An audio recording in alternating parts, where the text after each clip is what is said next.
As a dog, I gotta say, from the member of the canine family, and from the genus, I forget what it was. When you're in a room and there's a dead mouse, the cat killed a mouse, but it didn't kill it the whole way, so the mouse squealed and drug itself away. The cat would have squealed. The mouse was squealing its death knell. And the man came running up. He couldn't take the death knell. He's like, kill that mouse. I could hear the man. I was like, oh, God, the man's going to come out. He's going to prolong this death. I was like, once the mouse starts squealing, the cat's got it. You just got to let it play its course.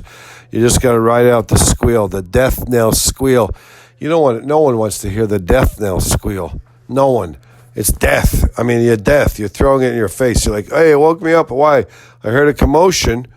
And me and the man, we looked at each other like, we both heard a commotion. Now we're hearing the death knell squeal of this mouse, the high-pitched squeals of this mouse squealing out its agonizing death. It's fear of death. It's frustration at having to die. It didn't want to give up its life yet. This mouse was clinging to its life. And the man rose up. He said, you couldn't kill that mouse fast enough, you damn stupid cat. I was like, shit, you're right. Kill that damn mouse. You get 3-4 squeals and then a second squeal session. If you get into the third squeal session, let me tell you something, sister. The squeal session better be short. No one wants to hear a long third squeal session into a fourth squeal session over here. It's degenerative. It kind of gets you into a depressed, almost a blue state psychologically. Wants to hear the death knell. Hey, what is going on? Oh, it's just a death knell. It's an entity dying, squealing at its fear, at its death, and its frustration at having to be killed. It did not want to live up. It did not want to give up its life yet. So the man rose up. He said, well, this thing doesn't want to die yet. What are you killing it for? Bat it around and send it back to its house. Smack it a couple times and let it go home. You kill it, it will never come back. You can never play with it again. You like to bat around and kill it. So the man rose up. He said, stop making this mouse squeal. I can't take the mouse squealing over here. So the cat quit for a second. He's like, what the hell are you doing? What, are you stupid? I'm trying to kill this mouse. And the man was like, well, then kill it. And the cat was like, you don't just kill it right away. You got to bat around and play with it for a while. You got to prolong the death. You don't want to just have the death instantaneously. We're not eating a clam. You're not scarfing down a raw clam over here. You're killing a mouse. You got to take your time when you kill a mouse. Maybe you didn't know. Maybe you should go back to school and they could teach you. You can take your time when you kill a mouse. I don't know what they told you where you came from, but where I come from, you prolong the mouse death. You bat and play with the mouse. You torture the mouse, I don't know what you're talking about. For me, a mouse torture is, prolonged as long as you can make it last thing. Go back to where you came from and go free the mice, free the injured, half-dead mice. And that's, the cat was like, if the cat would have had any collar, the cat would have been saying, hey, imbecile, I'm playing with this mouse. Once this mouse doesn't cease to, after this mouse is dead for an hour, I would love to play with this mouse's dead carcass. So get the hell out of here and leave me alone while I finish torturing and killing this mouse and then playing with its corpse for an hour beyond that. So get out of here so I can be about my business. The cat was like, what are you, stupid? What are you interfering? I'm trying to have a normal cat day over here. It's my normal cat thing I do. I caught the mouse. I put a death strike to it, but not so it died, later on, not die right away. And then I'm going to torture it for a while and then play with it till it finally deceases. Then I will play with its corpse for an hour after that until it rigor mortisizes and gets too stiff. You just smack it around. It looks like a hairball. It looks like something I coughed up. Looks like a hairball I licked off my cider, or maybe it's something I coughed up.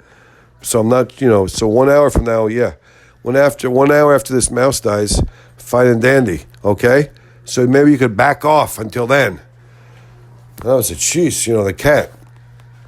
As a dog, I was like, the cat's right. This is just it's the call of the wild. It's the way of the West. That's how it happens. It's not cruel. It's just normal. It's how it happens on the earth. This is the system we work in. So as a dog, I was like, that cat But that cat, it kind of was, and it was I imagined, I didn't actually put the collar on the cat, but I imagined that cat would be lippy because it liked to torture. It liked to prolong the torture as long as it could, so it had something to do. And maybe if the cat lived, maybe if we let the cat jump outside and go outside more, it wouldn't have been so cruel and so, torturous to the mice.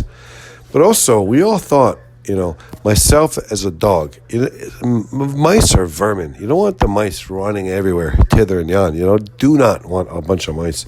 So I thought as soon as that mice comes into my apartment, this cat kills it, I'm all for it. But the terrible thing in this instance was the man, he rose up, he said, I can't take the killing the squeals, the kill squeals. And he ran in, and the cat was like, what, are you stupid? I'm trying to kill this mice. And the mouse ran under the mouse ran under a chair with a comforter had spilled down the ground and some old tissue paper from a present. It was a hat somebody had bought. It was a hat reminiscent of the old days when if you stuffed so many goose down, you pushed the goose down into the hat, then you stuffed it in a little golf ball with a needle and pliers. Somehow you stuffed all these goose down feathers one by one into that golf ball. You made a golf ball. It was worth a lot of money in those days. But in this instance, it was all about a mouse who ran under where a hat had a lot of tissue paper. The mouse was like, I could go hide, down there. That would be good for me to hide down there. And he was wounded to the point of death. The man chased the cat into another room and opened up the door so the mice could eventually run back to where he was from, but we never. And then eventually they smelled the mouse and the melodious odors, the stinky odor of the mouse came out. And everybody's like, God, dog, why don't you just let that cat kill that mouse and drag it out and lay it down at the food dish like it always does. You could have picked it up with the tissue paper and thrown it in the garbage. And that's what I said as a dog. The man was like, I heard the squeals of that mouse and I couldn't stand it. If that cat could have killed that mouse more efficiently, I wouldn't have jumped up. But on the second long squeal, I was like, oh, don't you give me the start of the third or I'm jumping up. I said, if that mouse is not dead, I'm jumping up. And that squeal and started, I jumped up on that third squeal session and I ran in. I said, this is a crazy cat. You got to kill that mouse. I can't do it. You could kill that mouse or you could let it go. So I was like, I'm letting the mouse go. And I burst in the room and I made the cat run away and I tried to save the mouse. But the mouse ran under a chair that had a lot of wrapping paper. It was a good place to hide. I had an Afghan that fell to the ground. But it turned out to be like a morgue or something for a mouse. They could just let it lay in there and rot like a morgue, like they kind of have in a cemetery. The mausoleum is like the rotting of the flesh and the stink and the stank and the melodious odor.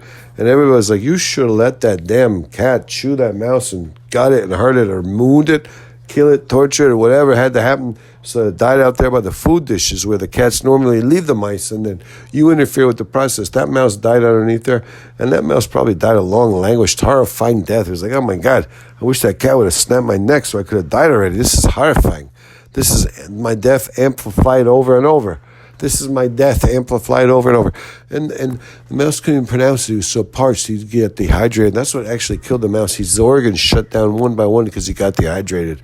It wasn't even a nice death. He couldn't even have a good death. The poor mouse died under there.